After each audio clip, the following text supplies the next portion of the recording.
नमस्कार दोस्तों। अथर्व एजुकेटर के इस यूट्यूब प्लेटफॉर्म पर एक बार पुनः आपका स्वागत है।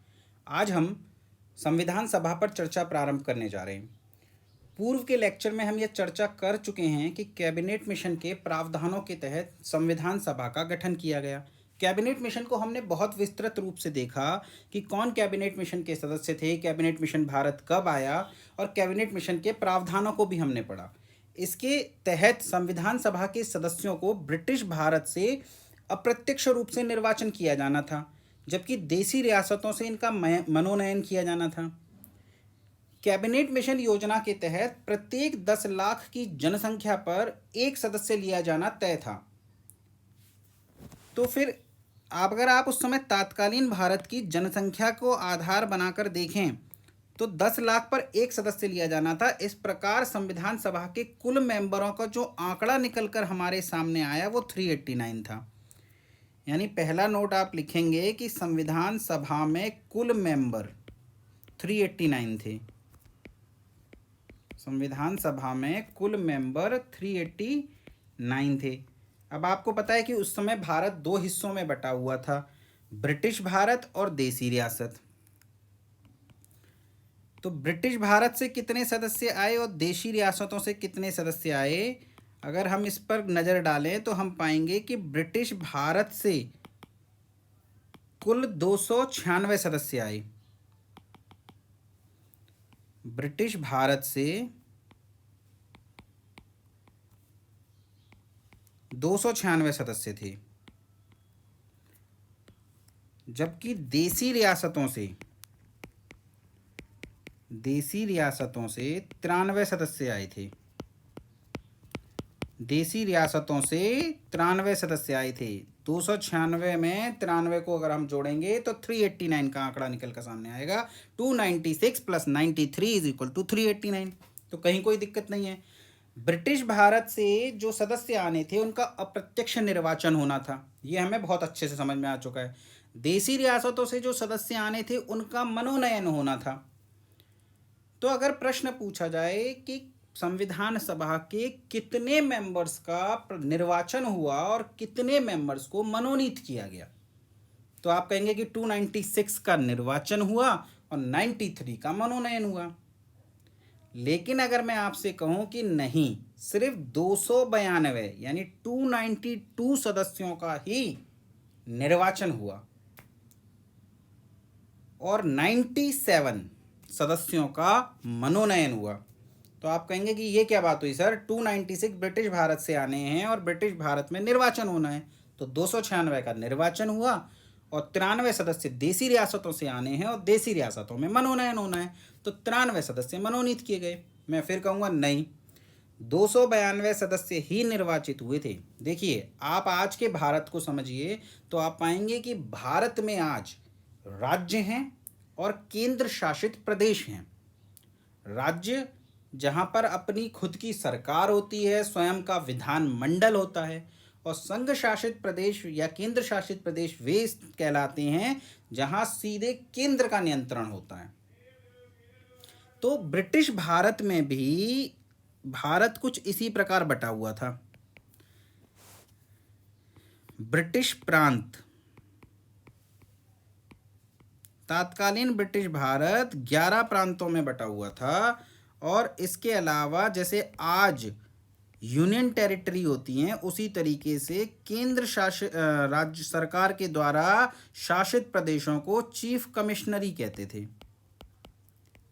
यहाँ पर कमिश्नर हुआ करता था जो गवर्नर जनरल के द्वारा अपॉइंट किया जाता था। तो 292 सदस्य तो इन ब्रिटिश प्रांतों से आए, और ये जो ब्रिटिश प्रांतों से 292 सदस्य आने हैं इनका तो निर्वाचन हो गया, क्योंकि यहाँ पर प्रांतीय विधानसभाएं थीं, अप्रत्यक्ष रूप से निर्वाचन कर दिया गया। पर इन चीफ कमिश्नरियों में, ये कुल 4 चीफ कमिश्नरी हैं और हर कमिश्नरी से एक सदस्य आना है, तो इन 4 चीफ कमिश्नरियों का निर्वाचन संभव नहीं है। क्यों? क्योंकि यहाँ कोई सभा नहीं है, कोई विधानसभा नहीं है, यहाँ तो शासन गवर्नर जनरल का चलता है। तो इनका भी मनोनयन किया गया। इन 4 सदस्यों को गवर्नर जनरल ने मनोनीत किया। तो निर्वाचन हुआ 292 सदस्यों का और मनोनयन हुआ 97 सदस्यों का। लेकिन अगर आपसे पूछा जाए कि गवर्नर जनरल ने कितने सदस्य मनोनीत किए थे संविधान सभा में, तो 4 सदस्य मनोनीत किए थे संविधान सभा में। देशी रियासतों ने कितने सदस्य मनोनीत किए थे? 93 सदस्य मनोनीत किए थे। अब ये चीफ कमिश्नरी उस समय थी कौन कौन सी, ये भी कई बार पूछा जाता है, तो आप लिख लीजिए अजमेर मेरवाड़ा। पहली चीफ कमिश्नरी थी अजमेर मेरवाड़ा। देखिए, जो राजस्थान के छात्र हैं वो जानते हैं कि मेरवाड़ राजस्थान में एक बहुत बड़ी रियासत होती है मारवाड़। तो जब वो पढ़ेंगे तो उन्हें लगेगा कि शायद ये मेरवाड़ा गलत लिख दिया गया है, यहाँ पे मारवाड़ लिखना चाह रहे हैं। नहीं, अजमेर मेरवाड़ा एक स्थान था जिसे चीफ कमिश्नरी घोषित किया गया था। ये पूरा सही लिखा हुआ है, अजमेर मेरवाड़ा राजस्थान में पड़ता था। दूसरा था कुर्ग कर्नाटक में। इसके अलावा बलूचिस्तान वर्तमान पाकिस्तान में। और चौथी चीफ कमिश्नरी थी दिल्ली। तो अजमेर मेरवाड़ा से एक, कुर्ग से एक, बलूचिस्तान से एक और दिल्ली से एक, इस प्रकार कुल 4 सदस्य चीफ कमिश्नरियों से आए और इनका भी मनोनयन हुआ। तो आप नोट कर लीजिए। वैसे हम जब हमने कैबिनेट मिशन पढ़ा था तो हम इस बारे में चर्चा कर चुके हैं और हम नोट भी कर चुके हैं, पर मैं चाहता हूं कि आप यहाँ पे भी एक बार नोट कर लीजिए कि ब्रिटिश भारत में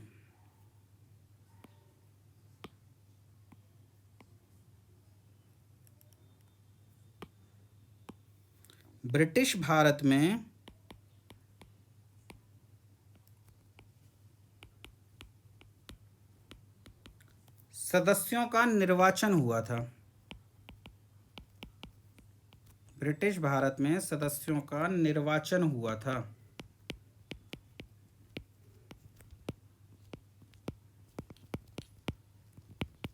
जबकि देशी रियासतों के सदस्यों का मनोनयन किया गया।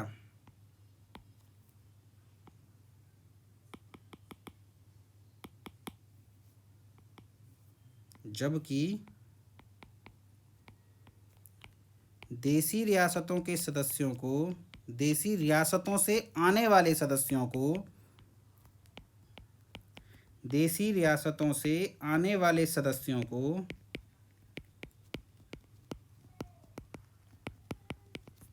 मनोनीत किया गया।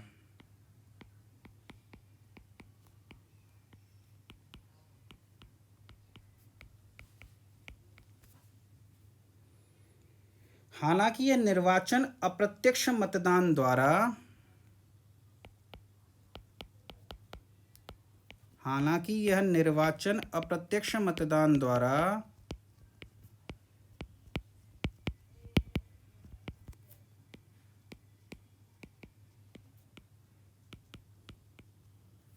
विधानसभा के सदस्यों द्वारा हुआ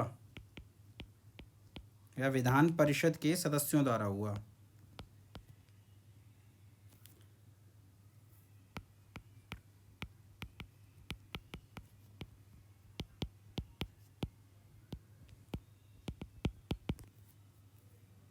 आप यहीं पर नोट कर लीजिए कि इनका भी मनोनयन हुआ था, मनोनीत किए गए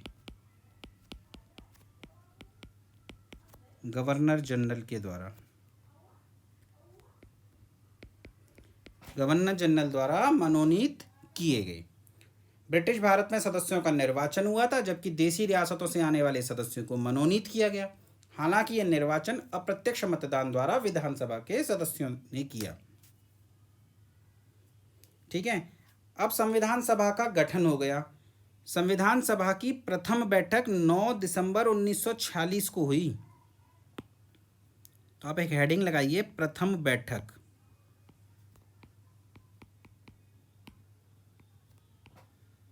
बहुत सारी बातें करनी है हमें इस प्रथम बैठक के बारे में।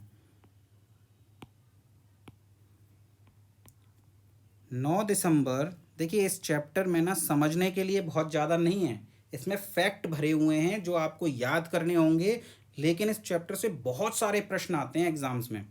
तो आपको ये सारे फैक्ट्स याद करने होंगे, रिवीजन करना होगा आपको मल्टीपल, तब जाके आपको ये सारे फैक्ट याद होंगे। 9 दिसंबर 1946 को दिल्ली में संविधान सभा की पहली बैठक 9 दिसंबर 1946 को दिल्ली में, कहाँ हुई? दिल्ली में। दिल्ली में जहाँ आज हमारी संसद है, वहाँ पर एक कॉन्स्टिट्यूशनल हॉल था, आज भी है ये हॉल, कॉन्स्टिट्यूशनल हॉल। तो इस कॉन्स्टिट्यूशनल हॉल में संविधान सभा की पहली बैठक हुई,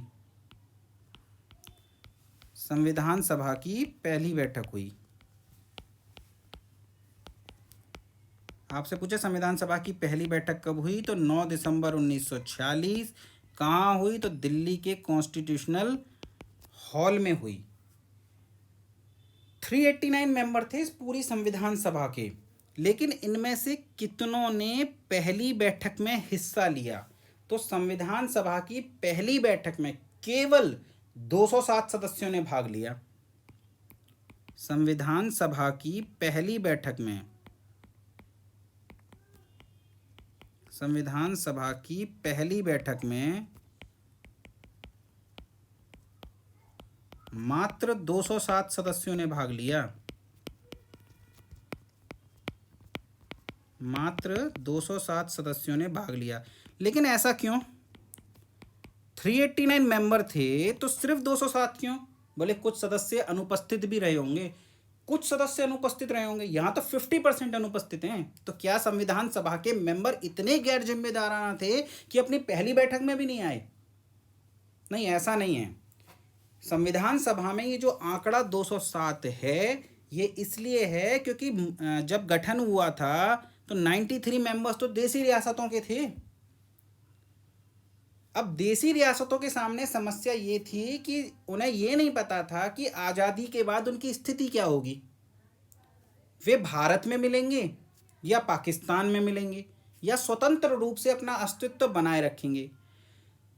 तो ये राजा नहीं चाहते थे कि उनकी इस स्थिति को स्पष्ट होने से पहले वे संविधान सभा की बैठकों में भाग लें, इसलिए उन्होंने सदस्यों का मनोनयन तो कर दिया पर बैठक में हिस्सा नहीं लिया।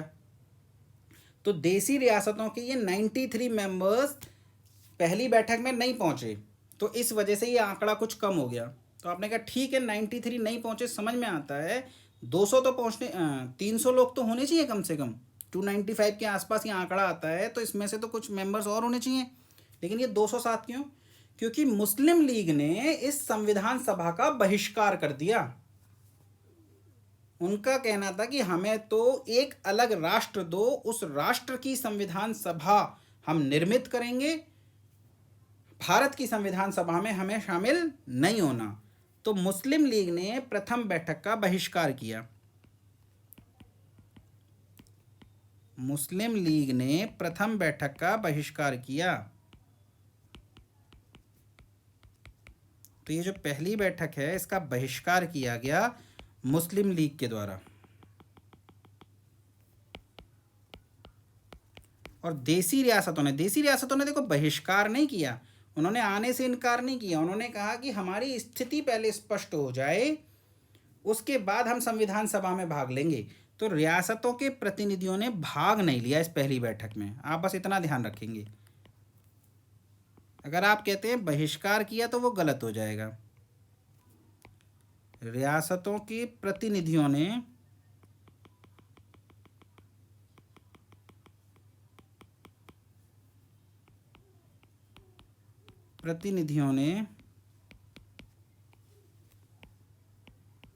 भाग नहीं लिया।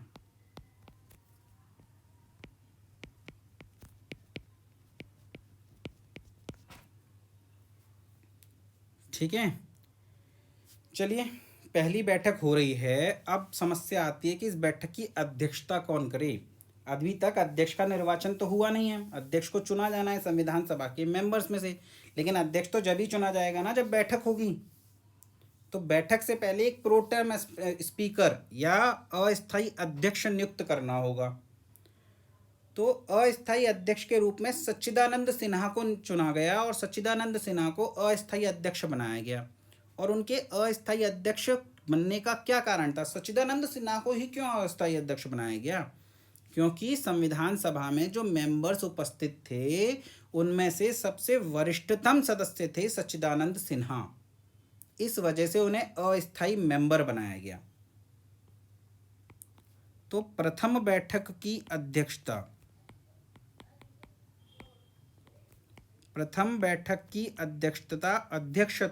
सच्चिदानंद सिन्हा ने की। सच्चिदानंद सिन्हा।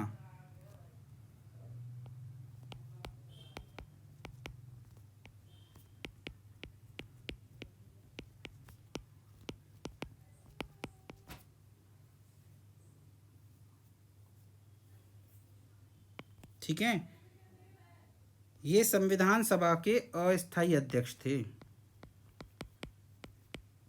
संविधान सभा के अस्थायी अध्यक्ष।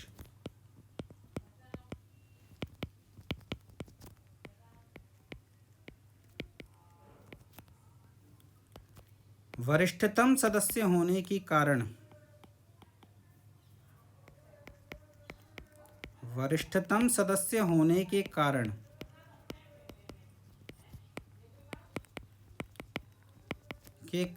अस्थायी अध्यक्ष के रूप में चुना गया। वरिष्ठतम सदस्य होने के कारण इन्हें अस्थायी अध्यक्ष के रूप में चुना गया। ठीक है, अब क्योंकि इनकी एज बहुत ज़्यादा थी तो इन्होंने कहा कि ठीक है, मैं अस्थायी अध्यक्ष के रूप में कार्य करने के लिए तैयार हूँ। हालांकि मुझे बहुत लंबे समय तक कार्य नहीं करना, पर फिर भी मुझे अपनी मदद के लिए एक उपसभापति दिया जाए। तो ध्यान रखना, ये पेपर में बहुत कम पूछा गया प्रश्न है और किताबों में भी नहीं मिलता। हम अक्सर पूछ लेते हैं संविधान सभा का उपाध्यक्ष कौन था और हम बता देते हैं एच.सी. मुखर्जी। लेकिन पहली बैठक में एक अस्थायी अध्यक्ष के अलावा एक उपसभापति भी बनाया गया था। संविधान सभा की हुई घटनाओं को एक मैनुअल में रिकॉर्ड किया गया है। अगर आप उस मैनुअल को पढ़ें तो आप पाएंगे कि 9 दिसंबर 1946 को जो पहली बैठक हुई थी उसमें उपसभापति बनाए गए थे फ्रैंक जे एंथोनी।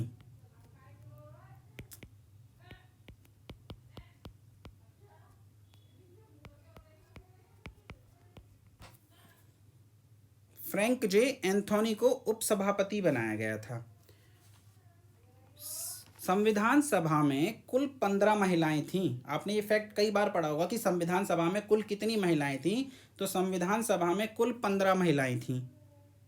लेकिन पहली बैठक में इनमें से कितनी महिलाओं ने भाग लिया? अगर आपसे ये पूछ लेगा कि पहली बैठक में कितनी महिलाओं ने भाग लिया, संविधान सभा में कितनी महिलाएं थीं, तो हम सब जानते हैं 15 महिलाएं थीं। लेकिन पहली बैठक में कितनी महिलाओं ने भाग लिया? तो प्रथम बैठक में कुल 10 महिलाओं ने भाग लिया।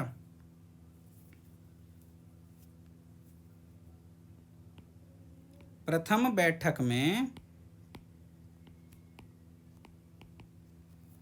10 महिलाओं ने भाग लिया।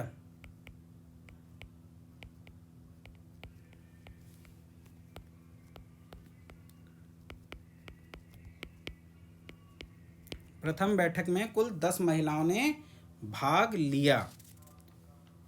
देखिए, वैसे तो आपको 15 महिलाओं का नाम याद करने की आवश्यकता नहीं है, पर फिर भी यदि आप याद करना चाहें तो मैं आपको नोट करा देता हूँ।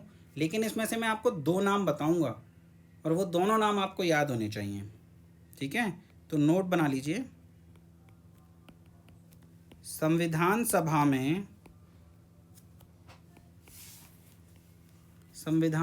में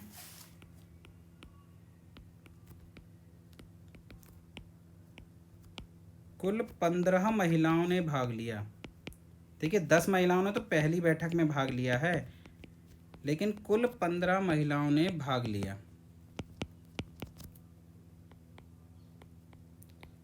अगर आपसे पूछे कि ये 15 महिलाएं कौन थीं, तो आप इनके नाम लिख लीजिए। अम्मू स्वामीनाथन,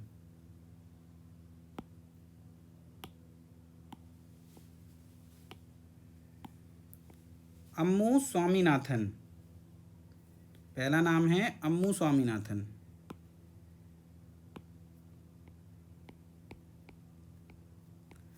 अम्मू स्वामीनाथन। दक्षयानी वेलायुधन,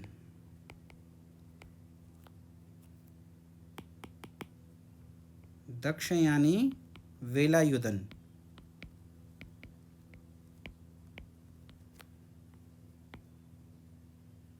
बेगम एजाज रसूल, बेगम एजाज रसूल।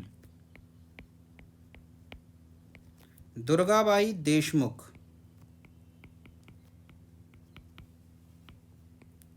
दुर्गाबाई देशमुख। हंसा मेहता, ये जो हंसा मेहता हैं ये भारत की पहली महिला ग्रेजुएट हैं, भारत की पहली महिला ग्रेजुएट, महिला ग्रेजुएट।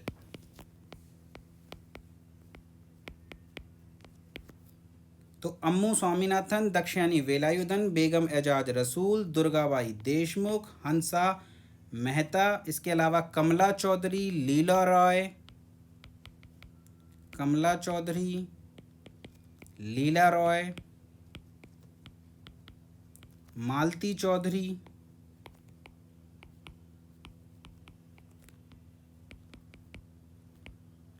पूर्णिमा बनर्जी,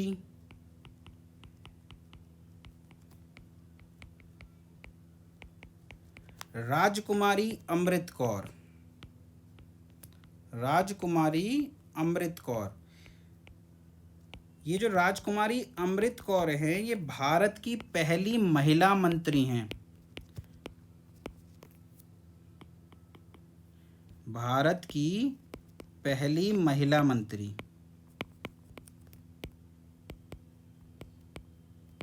भारत की पहली महिला मंत्री कौन है? तो राजकुमारी अमृत कौर है। 5 नाम और रह गए। एक है रेणुका रॉय,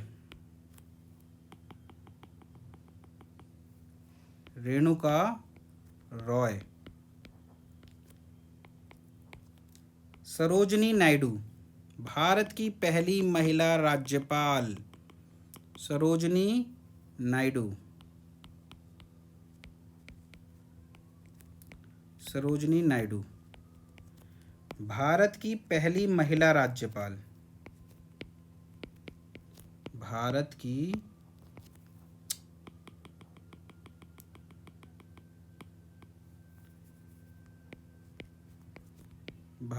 की पहली महिला राज्यपाल।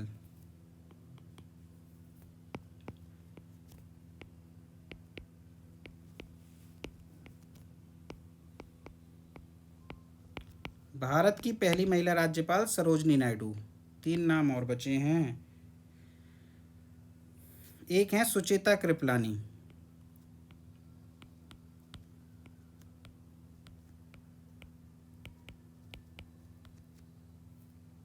विजयलक्ष्मी पंडित,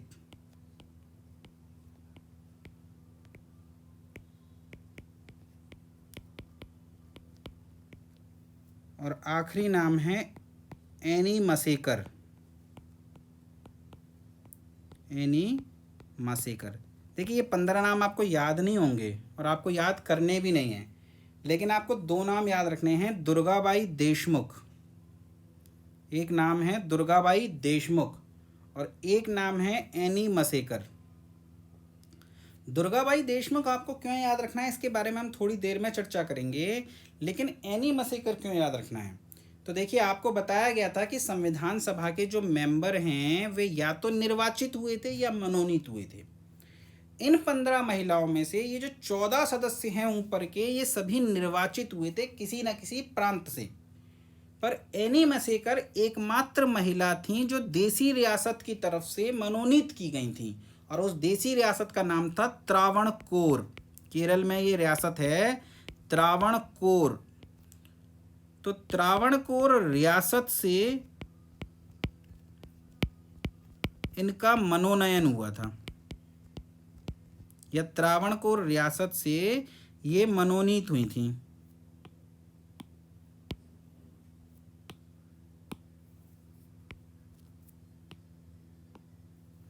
त्रावणकोर रियासत से मनोनीत। तो आपको एनी मसेकर का नाम याद रखना है। दुर्गाबाई देशमुख के बारे में हम थोड़ी देर में चर्चा करेंगे। दुर्गाबाई देशमुख के बारे में हम थोड़ी देर में चर्चा करेंगे। इसके अलावा यदि आप हंसा मेहता का नाम याद रखना चाहें तो भारत की पहली ग्रेजुएट थी। आप सरोजनी नायडू का नाम याद रखना चाहें तो भारत की पहली महिला राज्यपाल थी। उत्तर प्रदेश के विद्यार्थियों को तो याद रखना ही होता है।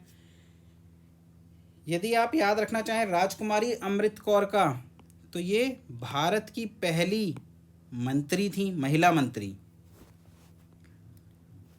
अब चर्चा करते हैं कि संविधान सभा की प्रथम बैठक में जब बैठक प्रारंभ हुई तो सदस्यों ने बोलना प्रारंभ किया। तो सबसे पहले किस सदस्य का वक्तव्य आया? प्रथम वक्ता, उसे कहेंगे हम प्रथम वक्ता।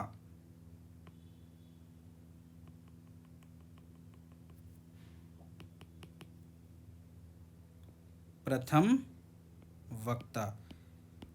तो संविधान सभा के प्रथम वक्ता के रूप में जो नाम हमें याद रखना है वो है जेबी कृपलानी का नाम। सबसे पहला वक्तव्य जेबी कृपलानी ने दिया था। ठीक है, 9 दिसंबर की बैठक में तो नहीं, लेकिन जब 11 दिसंबर को दूसरी बैठक बैठी तो संविधान सभा ने अपने लिए एक स्थायी अध्यक्ष का निर्वाचन कर लिया, या एक स्थायी अध्यक्ष को चुन लिया। निर्वाचन तो नहीं कहेंगे, चुन लिया कहेंगे। तो स्थायी अध्यक्ष के रूप में राजेंद्र प्रसाद को चुना गया। स्थायी अध्यक्ष डॉक्टर राजेंद्र प्रसाद। बहुत इजी क्वेश्चन है, सभी को इसका आंसर पता है कि संविधान सभा के स्थायी अध्यक्ष के रूप में डॉक्टर राजेंद्र प्रसाद को चुना गया। अब आपसे पूछा जाएगा कि उपाध्यक्ष कौन है?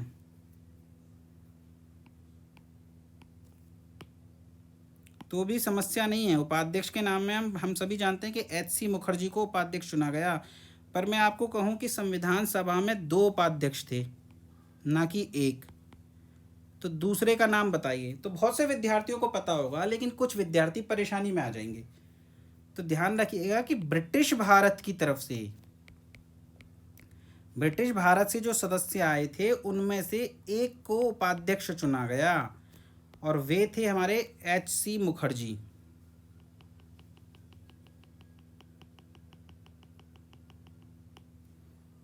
एच.सी. मुखर्जी। एच.सी. मुखर्जी।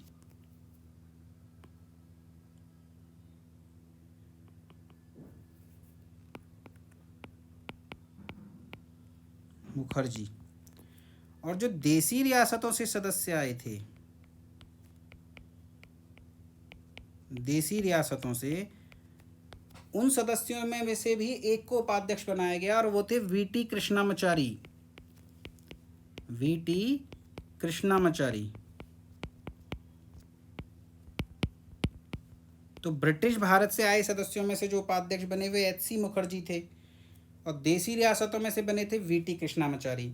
देखिए, ज़्यादातर ऑब्जेक्टिव क्वेश्चन में एच.सी. मुखर्जी ही ऑप्शन में होगा, पर अगर एच.सी. मुखर्जी नहीं है तो वीटी कृष्णामाचारी ऑप्शन में होगा। तो आपको वीटी कृष्णामाचारी टिक करना है।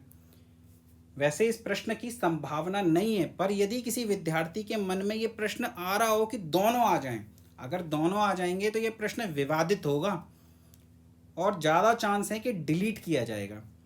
पर फिर भी आपको तो उत्तर मार के आना है ना एग्जाम में, आप तो भविष्य नहीं जानते। तो फिर आप एच.सी. मुखर्जी को ही पहली वरीयता दीजिएगा। इसके अलावा इस पहली बैठक में एक सचिव बनाए गए थे, H.V.R. अयंगर।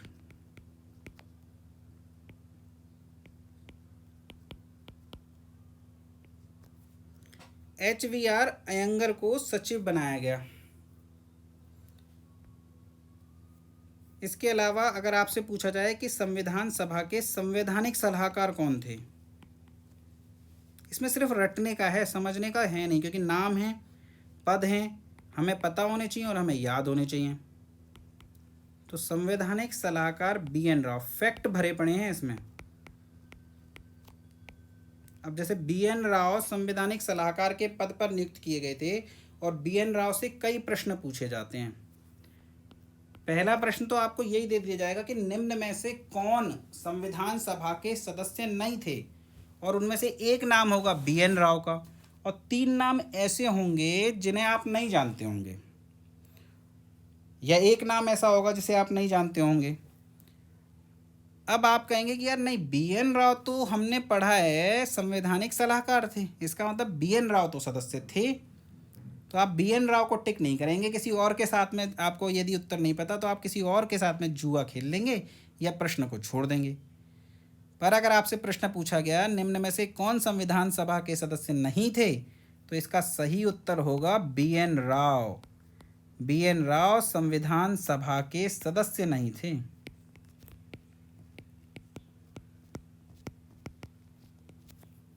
BN राव संविधान सभा के सदस्य नहीं थे। इन्हें अलग से नियुक्त किया गया था संविधान सभा के द्वारा संवैधानिक सलाहकार के रूप में कि हम एक संविधान बनाने जा रहे हैं। ये बहुत बड़े ज्ञाता थे संविधान के, तो इनसे कहा गया था कि आप हमारे लिए एक प्रारूप तैयार कीजिए संविधान का, कि संविधान हमारा कैसा होना चाहिए, क्या क्या प्रावधान उस संविधान में होने चाहिए। आप एक प्रारूप तैयार कीजिए और उस प्रारूप पर हम सभा में डिस्कशन करेंगे और अपने संविधान का निर्माण करेंगे। तो ये संविधान सभा के सदस्य नहीं थे, इन्हें संविधान सलाहकार नियुक्त किया गया था। इन्हें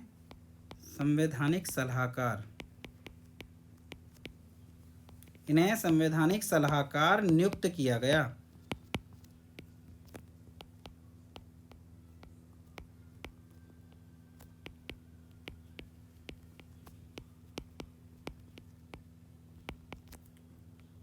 अंतर्राष्ट्रीय न्यायालय में, कहाँ है अंतर्राष्ट्रीय न्यायालय का मुख्यालय,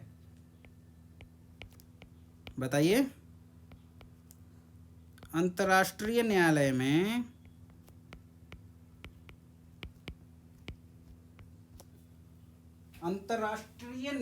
में नियुक्त होने वाले प्रथम भारतीय न्यायाधीश, यानी अंतर्राष्ट्रीय न्यायालय में जो न्यायाधीश नियुक्त होते हैं, तो ये पहले भारतीय थे जो न्यायाधीश नियुक्त हुए थे वहाँ पर। काफ़ी बड़ी शख्सियत थे ये। अंतर्राष्ट्रीय न्यायालय में भारत की ओर से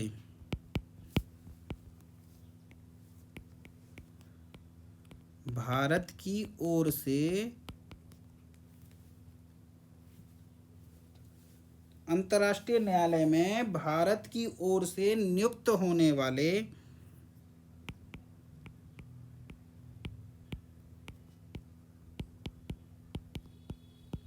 प्रथम न्यायाधीश।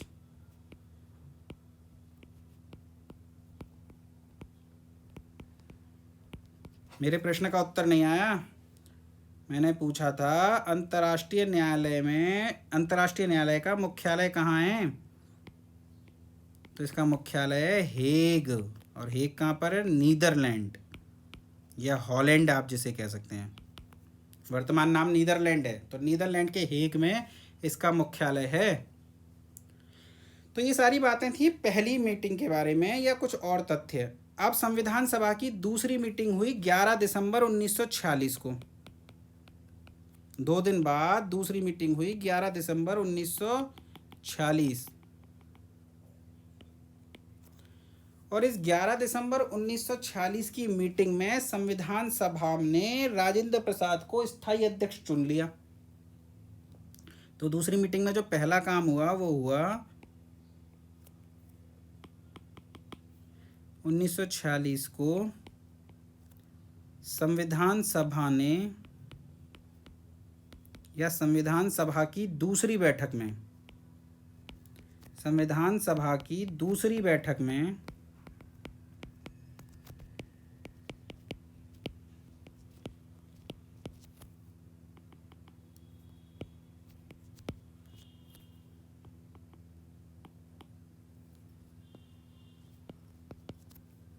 डॉक्टर राजेंद्र प्रसाद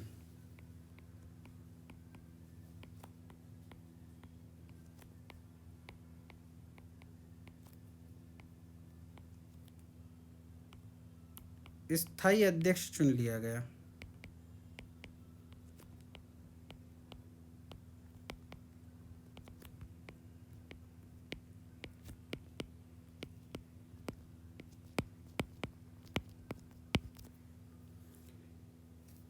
ठीक है, और इसी 11 दिसंबर 1946 को संविधान सभा की पहली समिति बनाई गई। संविधान सभा ने कई समितियों के माध्यम से कार्य किया, जिसमें नियम समिति है, संचालन समिति है, प्रारूप समिति है, संघीय समिति है, प्रांतीय समिति है, झंडा समिति है, कई समितियां हम बाद में पढ़ेंगे। तो इसमें जो पहली समिति थी वो नियम समिति थी, जिसका गठन 11 दिसंबर 1946 को ही किया गया। तो 11 दिसंबर 1940, क्योंकि ये पहली समिति है इसलिए आपको इसकी तिथि भी याद होनी चाहिए। बाकी की प्रारूप समिति के अलावा किसी समिति की तिथि आपको याद करने की जरूरत नहीं है, लेकिन नियम समिति की तिथि आपको पता होनी चाहिए कि नियम समिति का गठन 11 दिसंबर 1946 को हुआ। तो 11 दिसंबर 1946 को संविधान सभा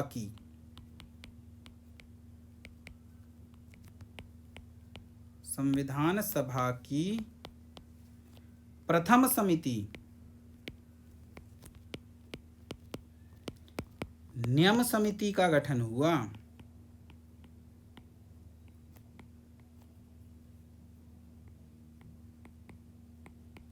नियम समिति का गठन हुआ।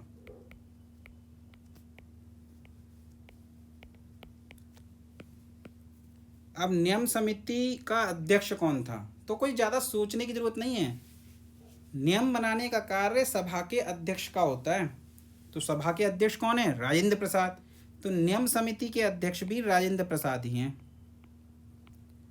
अध्यक्ष राजेंद्र प्रसाद। इस समिति में कुल 16 सदस्य थे, या आप ऐसे लिखिए इस समिति में 15 सदस्य थे। ये समिति 15 + 1 15 + 1 = 16 इस पर कार्य कर रही थी, यानी 15 सदस्य थे और एक अध्यक्ष था राजेंद्र प्रसाद। इस समिति में एकमात्र महिला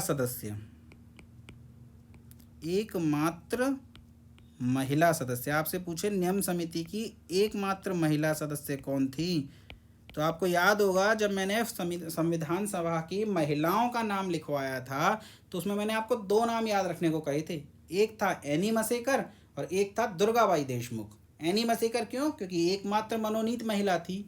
और दुर्गाबाई देशमुख का नाम याद रखने को क्यों कहा था? क्योंकि ये नियम समिति की एकमात्र महिला सदस्य थी, दुर्गाबाई देशमुख। तो ये आपको याद रखना है।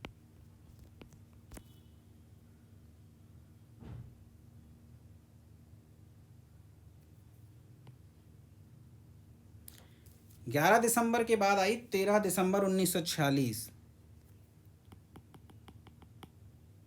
और संविधान सभा फिर बैठी।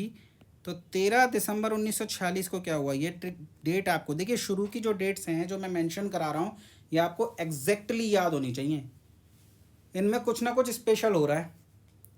तो 13 दिसंबर 1946 को नेहरू जी ने एक उद्देश्य प्रस्ताव प्रस्तुत किया और उस उद्देश्य प्रस्ताव में अपने वो सभी प्रोग्राम्स लिखे जिसके आधार पर संविधान सभा को आगे बढ़ना है। क्या क्या संविधान सभा के उद्देश्य है, वे कौन से प्रावधान हैं जो संविधान में होने चाहिए। इस उद्देश्य प्रस्ताव का 2 लोगों ने विरोध किया, डॉक्टर अंबेडकर और एम.आर. जयकर। लेकिन वो वास्तव में उद्देश्य प्रस्ताव का विरोध नहीं कर रहे। उनका जो विरोध है वो इस बात से नहीं है कि इस उद्देश्य प्रस्ताव में क्या क्या लिखा हुआ है। उनका कहना सिर्फ ये है कि अभी सभा का मुस्लिम लीग ने बहिष्कार किया हुआ है, मुस्लिम लीग अभी अनुपस्थित है, तो ऐसे में हमें इतना महत्वपूर्ण प्रस्ताव नहीं पारित करना चाहिए, हमें मुस्लिम लीग की प्रतीक्षा कर लेनी चाहिए।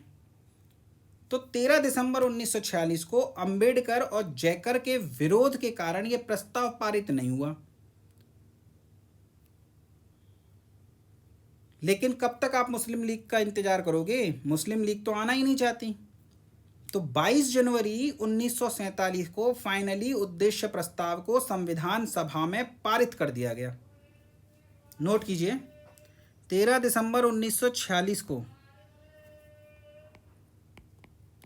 13 दिसंबर 1946 को नेहरू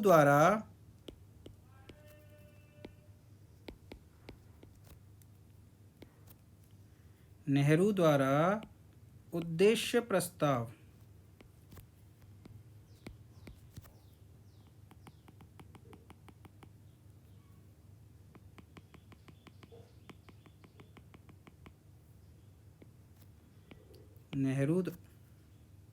एक मिनट वेट कीजिएगा।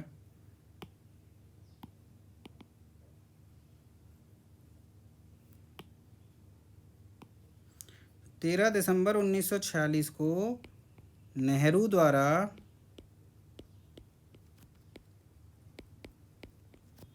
उद्देश्य प्रस्ताव प्रस्तुत किया गया।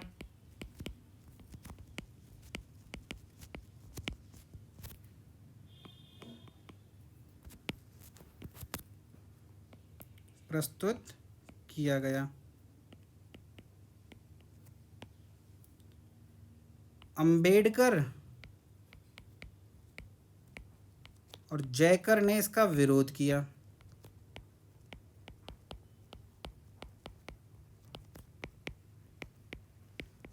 विरोध का कारण थोड़ा शॉर्ट में लिख लीजिए। विरोध का कारण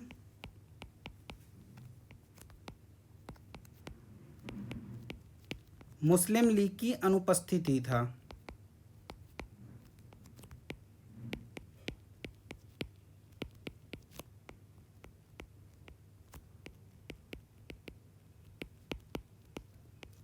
मुस्लिम लीग की अनुपस्थिति के कारण अंबेडकर और जयकर ने इसका विरोध किया। इस वजह से 13 दिसंबर 1946 को यह प्रस्ताव पारित नहीं हुआ। लेकिन 22 जनवरी 1947 को 22 जनवरी 1947 को उद्देश्य प्रस्ताव को स्वीकार किया गया। उद्देश्य प्रस्ताव को स्वीकार किया गया।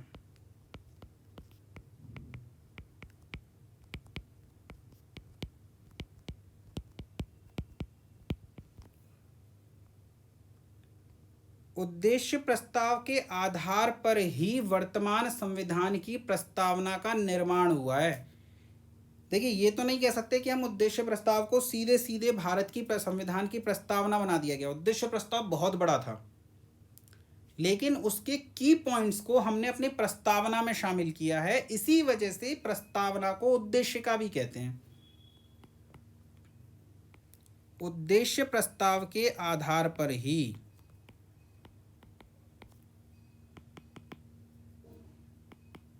उद्देश्य प्रस्ताव के आधार पर ही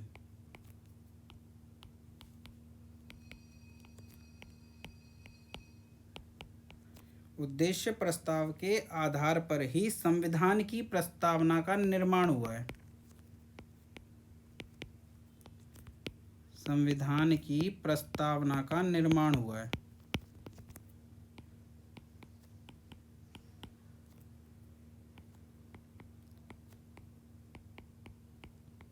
निर्माण हुआ है।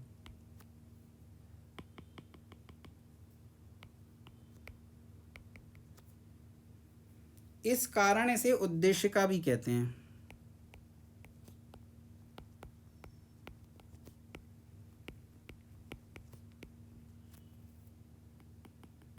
इस कारण इसे उद्देश्य का भी कहते हैं।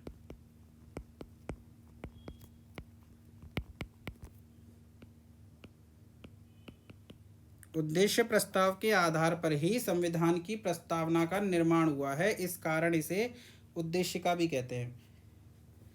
संविधान सभा की पहली बैठक 9 दिसंबर 1946 को हुई और 22 जनवरी 1947 को उद्देश्य प्रस्ताव को स्वीकार किया गया। तो इससे आपको याद रखना है कि संविधान सभा का प्रथम सत्र पूछा जाए आपको, तो वो 23 जनवरी 1947 तक चला।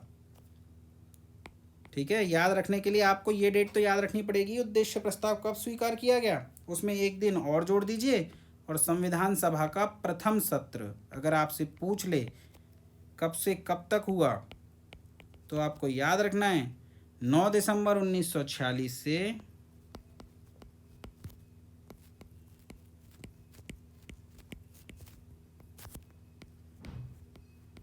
23 जनवरी 1947 तक।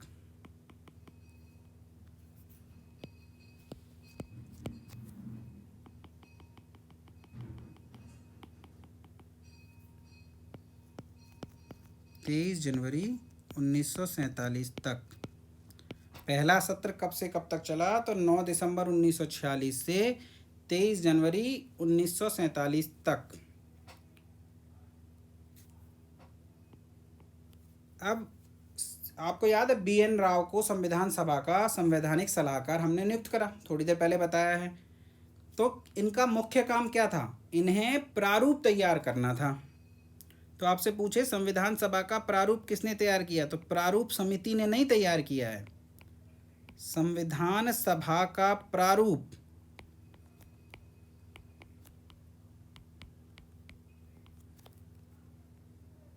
BN राव ने, बेनेगल नरहरि राव, BN राव ने तैयार किया।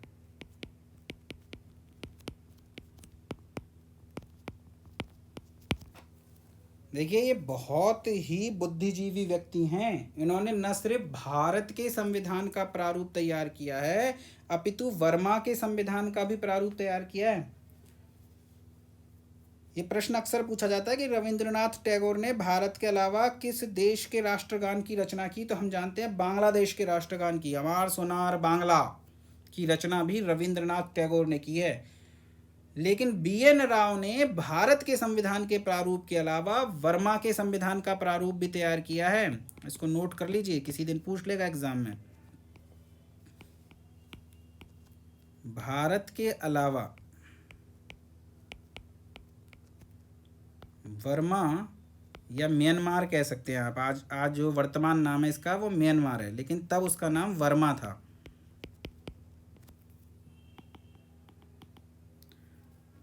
वर्मा का संविधान या वर्मा के संविधान का प्रारूप तैयार किया है।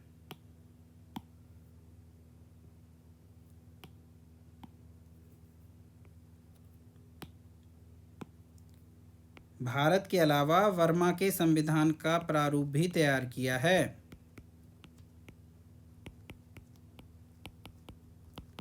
अब BN राव ने तो प्रारूप तैयार करके संविधान सभा को दे दिया। अब संविधान सभा को इसमें विचार विमर्श करना है।